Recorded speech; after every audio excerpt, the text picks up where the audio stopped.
تعالى اقول لك ازاي تكسب $5 كل يوم. ايوه زي ما سمعتني، $5 كل يوم، لو مش اكتر من كده، بتوصل اوقات ل $40 كمان. تعالى معايا خطوه بخطوه ويلا بينا. مبدئيا ده موقع من مواقع استطلاعات الرأي اللي موجوده، في منها كتير دلوقتي، بس الموقع ده من المواقع اللي كتير قوي موجود السيرفي بتاعها. لو انت ضغطت هنا وشفت استطلاعات الرأي على الموقع نفسه، ناس كتير بتتكلم عليه وناس كتير بتتكلم. يعني احنا لو ضغطنا كده هتشوف استطلاعات الرأي اللي موجودة على الموقع نفسه. يعني هو الموقع واخد 4.6 من 10. خش في الكومنتات نفسها، شوف الناس بتكتب ايه على الموقع. هتلاقي ان الناس بتقول ان هم بيستخدموا الموقع على طول، وان مفيش اي مشكلة، وان ده واحد سعيد ان هو واحد بيقول ان هو ده موقع عظيم. اقرا كل استطلاعات الرأي دي. عندك مشكلة في الانجليزي، قلنا قبل كده عن الاداة بتاع جوجل ترانزليشن اللي بتنزلها، وبمجرد ما بتدوس ترانزليت ذا بيج فانت بتترجم الصفحة كلها. بتختار هنا اللغة اللي انت هتترجم ليها، وبالشكل ده انت شفت الترجمة بتاعت الصفحة كلها. فده الاستطلاع الرأي بتاع الموقع.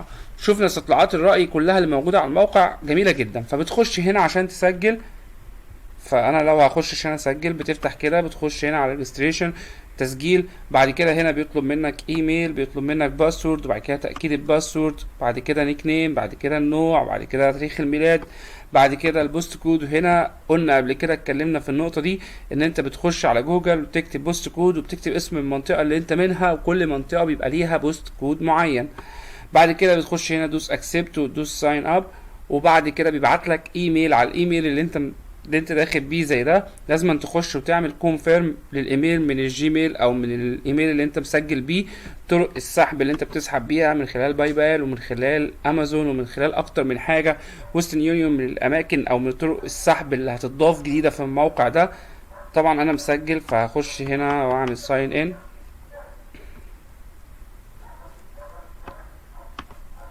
دوس كده وبتدوس ساين ان، بيفتح معاك الموقع بالشكل اللي هو فاتح ده. خلينا نترجمه عشان الناس اللي عندهم مشكلة في اللغة الانجليزية. بالشكل ده هنا بيقول لك مكافآت، وان انت تقدر تعمل دعوة لصديق من اصدقائك. وهنا استطلاعات الرأي.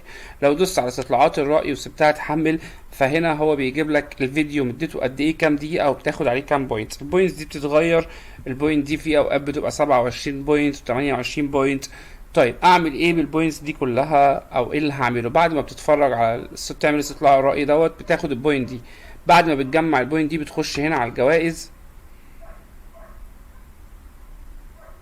بص كده بيقول لك ايه، ركز معايا بقى. بيقول لي ان ال 80 بوينتس انا ممكن استبدلهم من امازون ب $10، وهنا 40 بوينتس ممكن استبدلهم من جو جيفت ب $5. بص هنا 40 بوينتس دي تقدر ان انت تجيبها. بيقول لي هنا ان 160 بوينتس ممكن تستبدلهم من بيبال ب $20.